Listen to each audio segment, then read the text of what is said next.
a não aceitação do diferente, a condenação do diferente como inimigo, como alguém que deve desaparecer, que é insustentável, etc.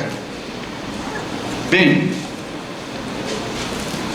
isto é, a intolerância procura suprimir essas diferenças e dizer que não há a possibilidade de existirem diferentes concepções de vida, diferentes concepções do que seja o bem, diferentes concepções do que seja uma sociedade bem ajeitada e organizada e boa.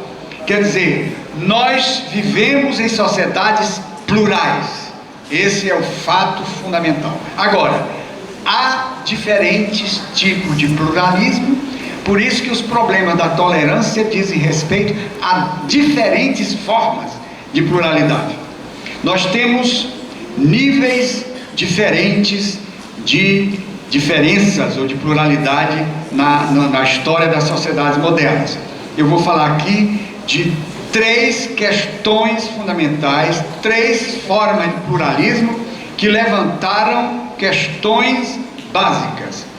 Quer dizer, logo no início da Idade Moderna e até nós hoje. Qual é o que marca especificamente a nossa época? Primeiro problema fundamental levantado na modernidade em relação à questão da tolerância: o pluralismo religioso.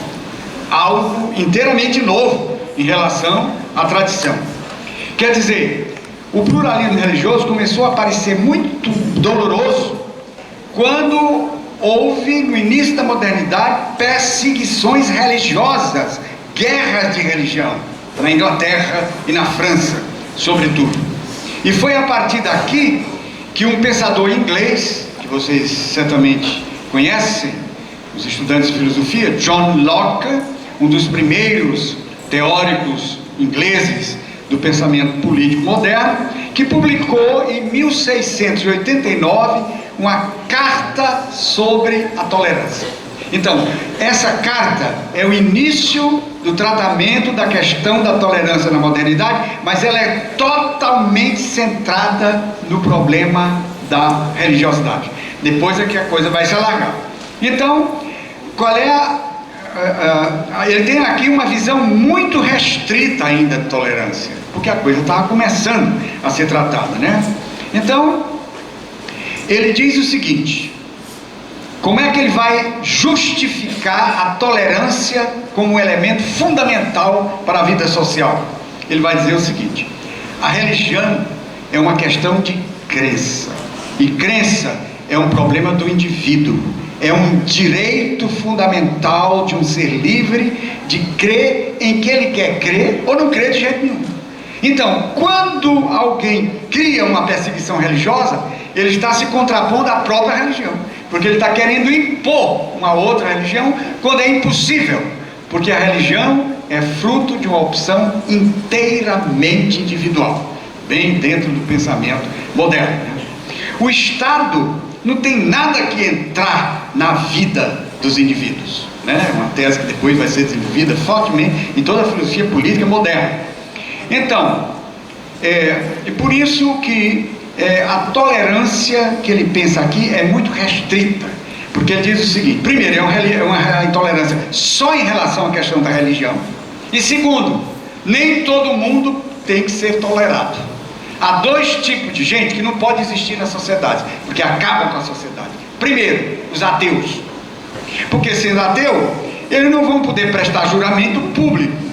As sociedades eram oficialmente religiosas, então como é que um ateu vai fazer um juramento público? Portanto, ele vai ser um problema muito grave.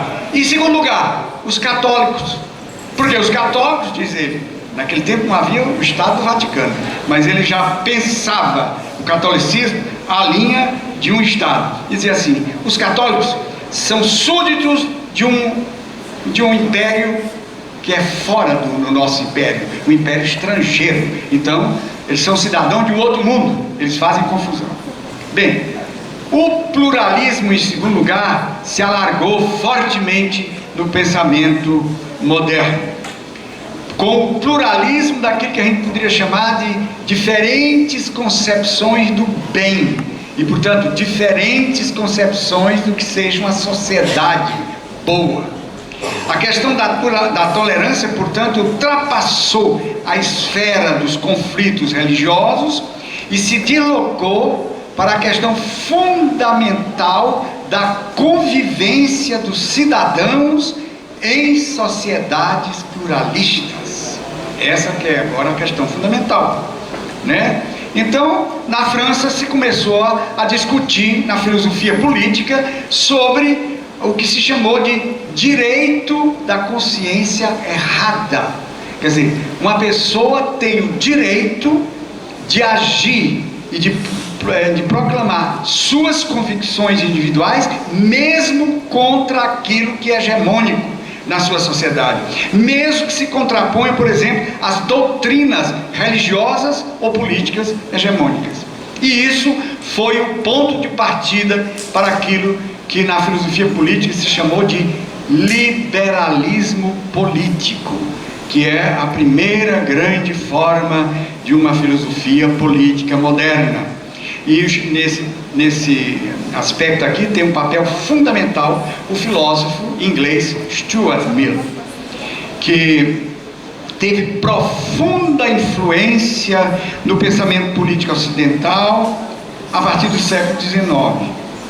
E ele parte da questão sobre os direitos que garantem ao indivíduo uma vida livre, levando em consideração expressamente o pluralismo das sociedades modernas.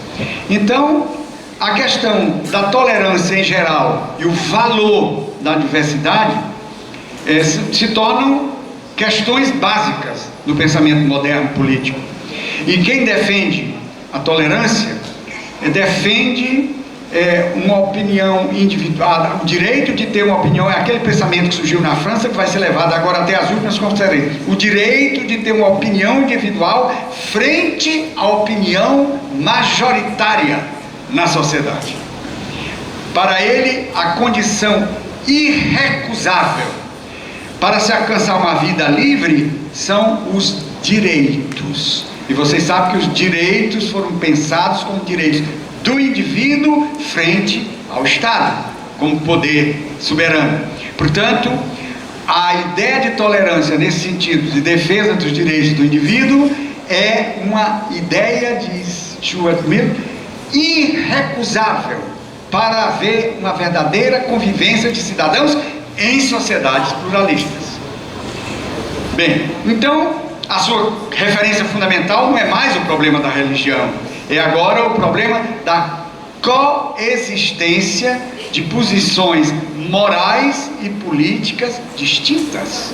Nós vivemos em sociedade em que as pessoas têm concepções distintas em relação a isso. O que é a vida humana, quais são os valores que devem basar a vida humana, quais são as virtudes, quais são as instituições que tornam possível a vida livre para os cidadãos, etc. Então, o Estado só tem uma tarefa na sociedade, dizer, impedir que alguém prejudique os outros. Enquanto eu não prejudico o outro, eu tenho o direito de viver a vida que eu quero, porque eu sou livre para isso. O Estado não pode intrometer-se na vida dos indivíduos, a não ser para proteger a vida. Essa é a questão fundamental. Portanto, desta forma, ele apela para duas razões para defender a tolerância: a soberania do indivíduo e a diversidade dos seres humanos. Os seres humanos são diferentes e têm direito de ser diferentes. Bem, passemos agora à grande discussão na filosofia política de nossos dias. Eu me refiro aqui, em primeiro lugar, ao liberalismo político, que é uma das forças mais fortes do pensamento político contemporâneo, em grande parte levada adiante por pensadores norte-americanos, Rawls, Dworkin, Larmor. Aqui, dizem eles, há uma coexistência nas nossas sociedades atuais de concepções diferentes a respeito do bem, a respeito do bem humano, a respeito do bem a ser realizado pela sociedade, pelas instituições que marcam a sociedade. Então, John Rawls é aqui o grande pensador, que vai pôr, a partir de 1970, o problema do liberalismo político como um elemento central na filosofia política norte-americana, e depois com enormes influências na Europa inteira.